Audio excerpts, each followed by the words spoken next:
Welcome to Thanks for Typing, a podcast that uncovers the largely invisible contribution of social researchers' wives to the studies that laid the foundations of modern sociology. I'm Ros Edwards and I'm a Professor of Sociology at the University of Southampton. And I'm Val Gillies, a Professor of Social Policy at the University of Westminster.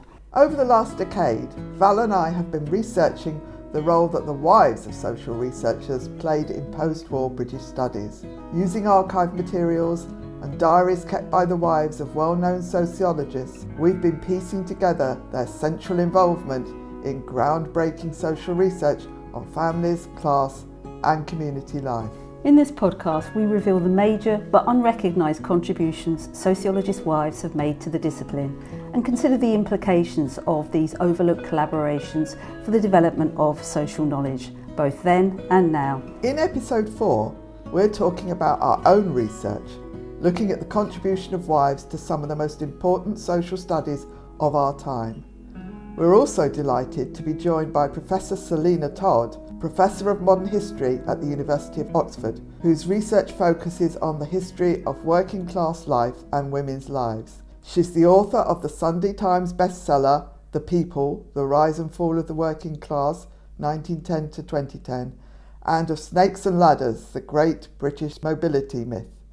Selina, thanks so much for joining us. Before we speak with you, Val and I wanted to use this episode of our podcast to explain to our listeners a bit about the research that we've been undertaking and to explain to you, Selina, too.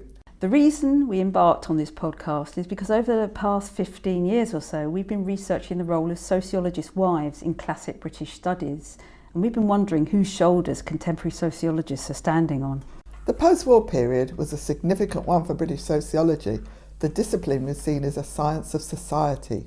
Sociologists were looked to contribute to social renewal with concerns about working class families and communities especially, and the foundations were laid for the subsequent modern development of the discipline. In our research, we've looked at how wives were drawn into the disciplinary enterprise of sociology, how they became pulled into knowledge generation. They were certainly doing more than just typing up their husband's work.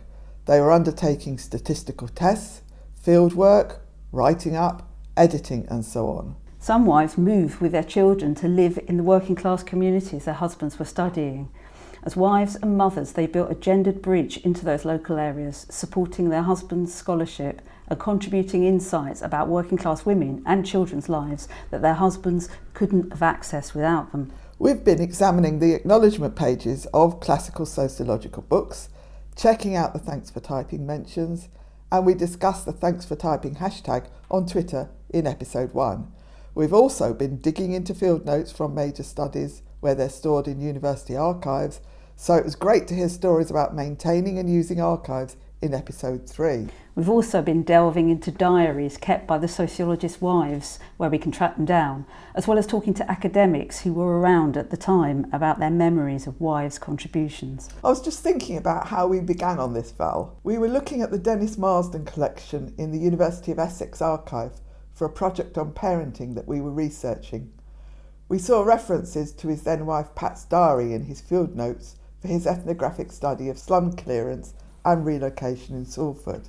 Yes, we managed to contact Pat Marsden, who still had the diaries that she kept while living on the new council estate with Dennis and their children, and she let us copy them. We also heard about the journal that Phyllis Wilmot had kept in the mid-1950s, while she and her husband and children lived in Bethnal Green, and Peter Wilmot was carrying out the renowned Family and Kinship in East London study with Michael Young at the Institute of Community Studies. That's the journal that Sophie Bridges of the Churchill Archive talked about in episode 3. So originally we were just planning to look at Pat and Phyllis's diaries.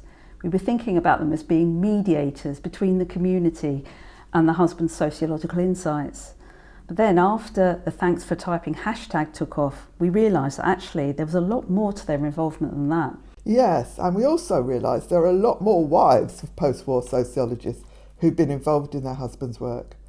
Notably, there was a network of rising stars of sociology and social policy that Dennis Marsden and Peter Wilmot were part of. And wives played crucial intellectual and enabling roles for these social researchers. There was Richard Titmuss's wife, Kay, and Peter Townsend's wife, Ruth, who we heard about from Chris Rennick in the last episode. Also, there was Brian Jackson's wife, Sheila, who later remarried another major sociological figure, Philip Abrams, and was a significant influence and field worker in both these men's research. Phyllis Wilmot and Pat Marsden are the only wives we have diaries for. When we started reading them through, it was very clear that the diaries were kept with the expectation that they would help inform their husband's analysis. Phyllis records that her Bethnal Green journal was, to quote her, "just a job for the Institute and I did it." Similarly, Pat reflected that the diary was part of the research, so every day I just jotted things down. We can see vignettes of Bethnal Green life that Phyllis wrote about eventually appearing in the Young and Wilmot book, and some of Pat's notes about the hazards of the built environment are replicated in Dennis Marsden's reports to Salford Housing Department. The diary entries also show us that both wives were grappling with their insider-outsider status in the working class communities. Phyllis made some acute observations about the way that chatting with local mothers elicits more information than interviewing them does. And Pat reflected that while she really got involved with local families, she was very aware of their differences because the families were living in such extreme poverty. There are some knotty social class issues there. So let's turn to you, Selina Todd, now to give us some broader insights into working class women, social class and social mobility. Selina, you're a historian, so from that perspective, why do you think the quite major contributions of wives to sociological knowledge has stayed so hidden and underexplored? It's a depressingly familiar history, not just in terms of the post-Second World War period that you're interested in and sociologists' wives, but women generally. Back in the 1970s, a number of feminists coined the phrase hidden from history to describe the task that those of us who want to research and record women's contributions to society have to undertake. And I'm still amazed how much work there is to do there. There's a real sense in which women's contributions are consistently underrated because in the end, they're still, but certainly historically, were very much seen as, most importantly, wives and mothers. And even today, you'll see obituaries of women that primarily describe them as such, whatever their other achievements in life. So I think it's to some extent sexism. And in terms of the post-war period, I think there's something else going on there, which is that many of the male social scientists that you're talking about were themselves engaged in carving out a new discipline, sociology, within some very establishment institutions, i.e. British universities. And that was something that meant that they had to come up with reasons why they should be employed in these very prestigious institutions and why their subject mattered to them. And one of the ways that groups can go about doing that is by presenting their interests and their findings, and particularly their expertise, as very particular to them and as something that other groups can't replicate. And for all kinds of reasons, one of the claims to expertise that those men made was their very masculinity. So partly, I think they were quite blind to the kind of work that their wives were doing and how valuable it was for their own research. But I think also there was a conscious desire to make the figure of the sociologist a young, thrusting, often upwardly mobile man. That's such a good point. I think as well, part of the challenge of our research today relates to the way that housewives from this period actually tend to be quite disparaged. You know, it's often assumed that they didn't actually achieve very much and that they were just passive stooges of patriarchy. What does your research tell us about what life was really like for married women during this period? Well, for one thing, most of them weren't housewives. So there's a myth that after the Second World War, women left the factories and the offices and went back to their homes and became full-time wives and mothers. There was certainly a lot of political rhetoric about why that was a good thing, and also some quite pervasive psychological rhetoric about the need for mothers to be at home, particularly with very young children. And it was also the case that the state after the war closed a lot of wartime nurseries, believing rightly or wrongly that mothers would want to go back to the home and look after their children. So there was a great deal of social and cultural pressure on women to conform to that. But at the same time, and you see this over and over again in history, there was a reality which was quite different to the kind of gendered stereotype that was being put out there of the full-time housewife and mother. And the reality is that actually the state needed women in employment, and employers needed women. As the manufacturing industries grew and as the state grew with the welfare state, there were more office jobs, and they needed women to do them. So married women's work increased, and married women's work increased particularly at part-time level from the 1950s and 60s onwards. Not so much the mothers of very young children. Many of them did want to be at home. And even if they didn't, there were very few nursery places for them to find childcare for their kids. But on the whole, the mothers of children who were going to school were going into work in ever increasing numbers. The kinds of work that they did and their feelings about it and their experiences were very often neglected and overlooked, precisely because there was this kind of sense that really what the state was aiming to do was to create a situation where a quote unquote traditional family could be restored, i.e. with the woman in the home. So it's that really that's been incredibly overlooked, is married women's paid work. And also, and this is something that historians are becoming increasingly interested in now, their voluntary work, which is something that the historian Pat Fane has done a lot of work on. We know that before the Second World War, lots of middle-class women went into voluntary work and indeed were fundamental in carving out the profession that became social work. I think one of the very interesting conflicts in the post-war period is between male sociologists who believe that universities are about studying social theory and women who in some cases had found a niche in universities just before or during the Second World War, studying and training social workers. So you have this absolute division really between the practical and material experience of life and then social theory, which quickly in the post-war period becomes seen as more prestigious and the real thing that higher education should be doing. Even within universities, even within social theory and sociology, you see women's voluntary work as social workers being denigrated, being downgraded. It's not something that we need to study or know very much about.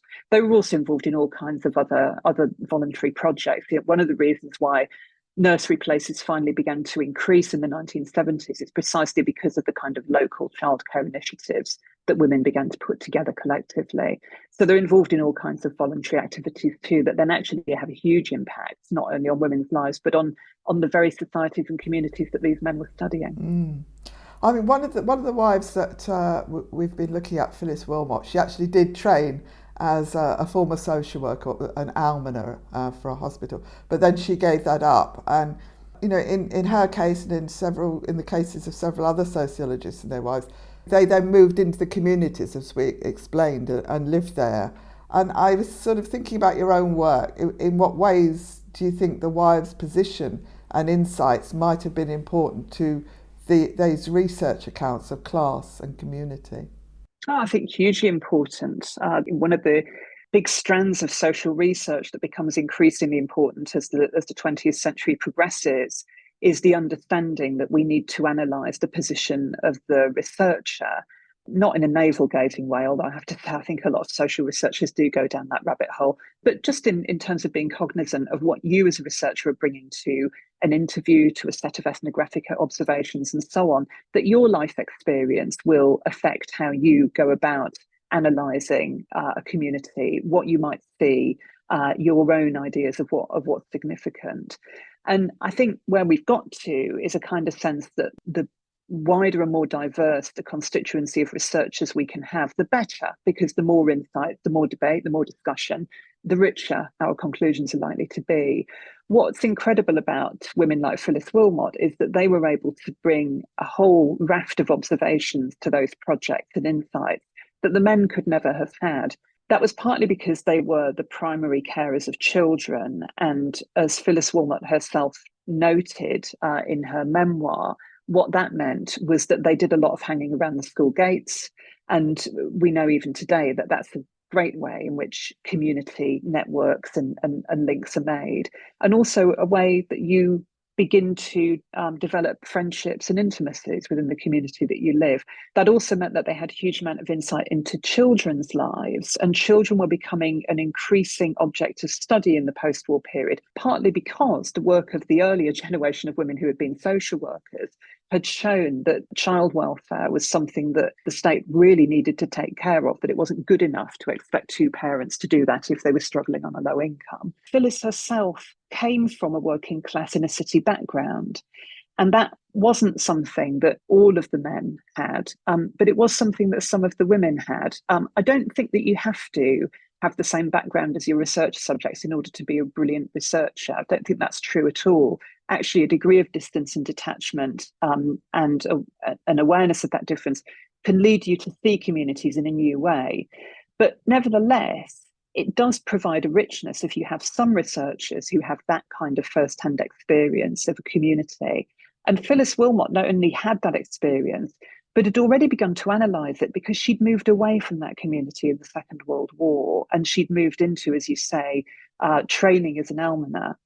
So she had this huge amount of life experience to bring as a woman who had grown up in a community like the one that she then went to live in, and also as someone who had then moved away from that community and therefore knew the costs and the benefits as well of moving on, and so was able to go back with that life experience, but also that fresh eye.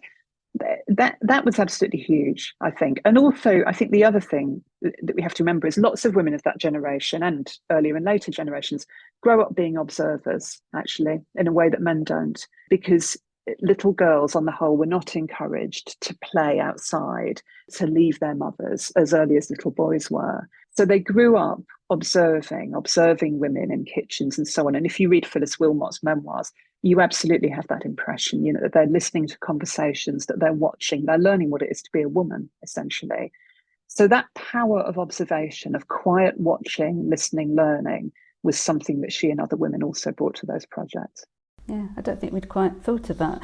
Selina, I've got a question that really intrigues me, and you might have answered it in your previous answer about male sociologists, but Young and Wilmot, of course, received quite a lot of criticism about the rigour of their study in Bethnal Green. It was accused of being impressionistic, and they did push back on it. But why do you think they didn't highlight how embedded Phyllis actually was in the community? In the whole debate about how impressionistic their research was, my sympathies are actually with them. This was a pioneering stage for social research, and what Michael Young and Peter Wilmot did with others, including women who, as you say, were neglected, was to suggest that working class people were worth serious consideration and study, and that the state, apart from sociologists and so on, they were primarily writing to try to influence policy, that the state at a local and national level should listen to people and should think about how their actions were impacting on ordinary communities. And that was hugely radical, actually, for the time.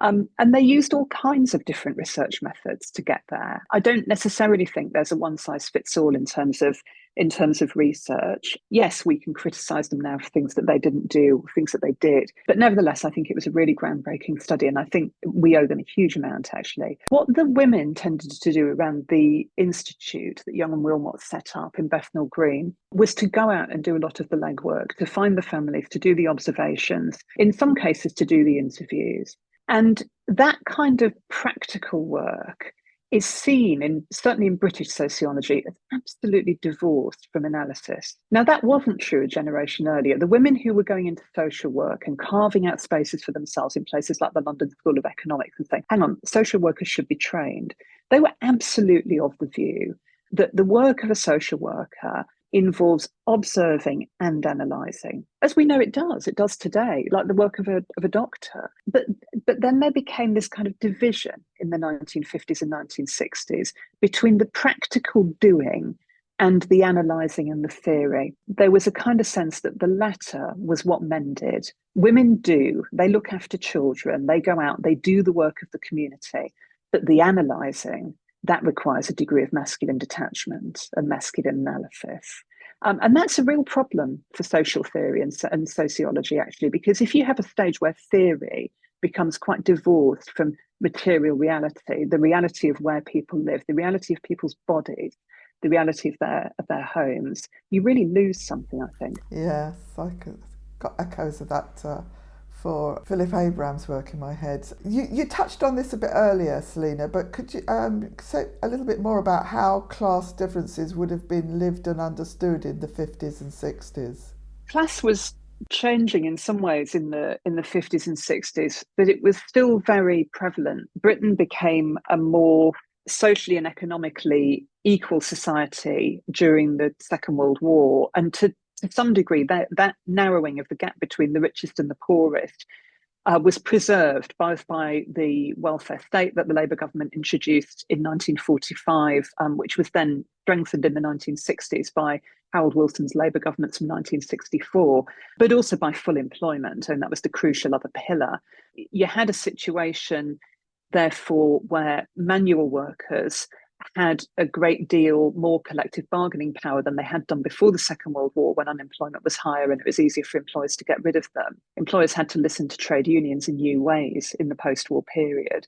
And while I wouldn't want to present too rosy a picture, there was definitely a sense that after the war, it was widely believed that the state's responsibility encompassed giving people at least a basic standard of living. And that standard of living now included things like secondary education, the generation of children who Wilmot and Young, or the Wilmots and Young, were studying, were the first to get free universal secondary education in Britain ever. So life for working class people in particular was changing a great deal, which was one of the motivations behind much of this social research that was done in the 1950s. Researchers like the Wilmots, like Michael Young, really wanted to find out what those kinds of changes, what the welfare state, what full employment, what the growth of new council estates outside city centres, what these things were meaning for people who were affected by them, of all ages and of both sexes. The other thing that was happening was the middle class was still very much there, and in fact the middle class expanded during the post-war period, partly as a result of the creation of the welfare state, because universal secondary education meant a demand for more teachers, a national health service meant a demand for more nurses and technicians as well as doctors. There was more room, not at the very top of society, but certainly on some of the higher rungs for people who could get qualifications. So what that meant was that for a couple of generations, the generation who'd grown up and come of age in the 1930s, early 1940s, and then the generation who were educated directly after the Second World War, they were growing up into a world where if you could get an education, there were more opportunities. And as the 1960s went on, those opportunities began to grow in universities as well, because as a result of the Robbins report in the early 1960s, the decision was made that as more and more children were being educated at school, and as demand for jobs like technicians and nurses and doctors and teachers was growing, more people needed places at universities. So there was a huge expansion, not only in university places, but also in the number of universities available. And what you find generally in history is that people who move up the social ladder are able to do so most successfully in new spheres that haven't yet been colonized by the same old suspects.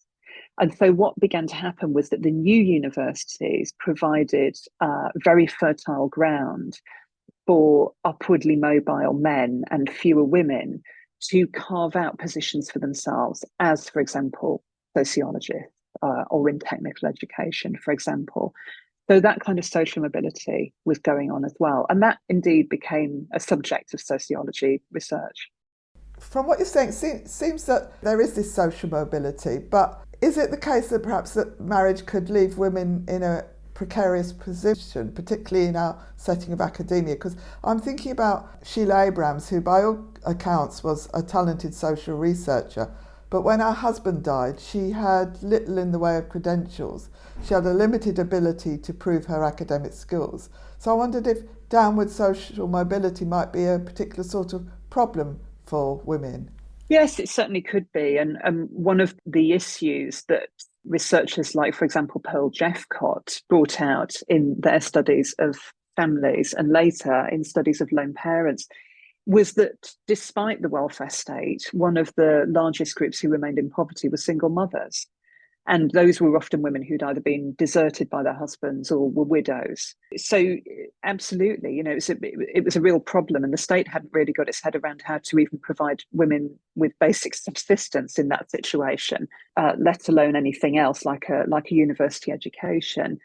And yes, one of the big issues with academic accreditation was that it really narrowed the paths that you could take to get into universities and those kinds of positions to do with social research that you're talking about. The older generation of women who had helped to establish social work within universities, many of them hadn't had a university education. They were growing up in the early part of the 20th century when lots of universities still barred women from attending. And even if they had had a university education, it was often quite rudimentary, and they often didn't progress past a bachelor's degree because they got married and had children and became the caregiver. And even those who didn't get married would often just do one degree and then would go into either voluntary or some kind of paid work as an almoner or a social worker. So they went back into universities as a result of their practical experience and as a result of campaigning, lobbying, working with sympathetic men who understood their point of view to create new spaces in universities. Now, what happens after the Second World War is really revolutionary, and I think very, very welcome that, these men on the whole, but also some women, Margaret Stacey, who becomes a sociologist, is one of them, come out of the Second World War and say, we really need better studies of society. This is something that should be taken seriously. And they go into universities and they manage to carve out spaces there. But one of the ways that they carve out spaces is by denigrating the work and the credentials of that older generation of social workers by saying, no, this is the real social research that needs to be done. And you need these kinds of academic credentials to do it. And so you're quite right that when you have situations where women don't necessarily have those academic credentials, they haven't been able to get a PhD, for example, it's very, very difficult for them to find a foothold. Of course, one of the things about social mobility is it often relies on you being able to be geographically mobile. And if you're in a situation where you're both earners, and it was very, very rare for one of these women to find ourselves in a position where her husband would or could put his occupation on the back foot because there was no sex discrimination legislation at this point. So it meant that you'd be paid more than women. So he's the highest earner in your family. Do you follow him where his job is? And then it's very, very difficult for these women to find or to try to sustain an academic career. And that only really changes in the late 1970s when a younger generation of feminists, many of them taught by women like Margaret Stacey, actually, begin to establish women's studies in universities and along the way also begin to campaign for more opportunities for mature students and for part-time study and for part-time work for academic women. Obviously, women's lives have changed quite a lot today. The work that wives actually did still needs to be done, of course. To what extent do you think the hidden contributions of wives or partners is still an issue in today's academia? I think that it's less of an issue because I think that although we have a situation where lots of younger academics and so-called early career academics, although often they're in middle age now, are in precarious jobs, that is something that affects men as well as women. That said, women in academia are still far more likely than men to be in short-term jobs, in secure employment. And so when you have a situation, as you often do now as then, where both halves of the couple are in academic work, it's very often the case that he is going to be the one who's got a permanent job and she is going to be the one who's going to be following around and trying to do work at the edges and so on. The kinds of spousal partnerships that you're talking about in the post-war period are, I think, less common. So I'm not sure that I would necessarily put it like that. And so many women in academia are in very precarious employment and are often being employed as research assistants on other people's projects. And with the best will in the world, they are never going to get the kind of the credit that the principal investigator on that project, they're a research assistant. And we still don't really have a kind of a clear trajectory from how you get from that into a permanent job. particularly for women, who is still, I think, less than a quarter of the professors in the UK. Thank you so much, Selina. Actually, there's so much of what you said that is genuinely really insightful for our project. Thank you. Thanks to our guest Selina Todd and to you for listening. Thanks also to Chris Garrington and Chrissy Brighty-Glover, our production team at Research Podcasts. In our next episode, Val and I will be in conversation with Professor John Goodwin from the University of Leicester and Dr. Lebegan Mokwena of the University of Cape Town. We'll be talking about the relevance of sociology's past and the role of wives, especially for sociology's present. Thanks for Typing is brought to you in partnership with the Sociological Review Foundation, whose mission is to share sociologically imaginative insights on our world and help pave the way towards a more just future. Find out more about all of the Foundation's podcasts at sociologicalreview.org.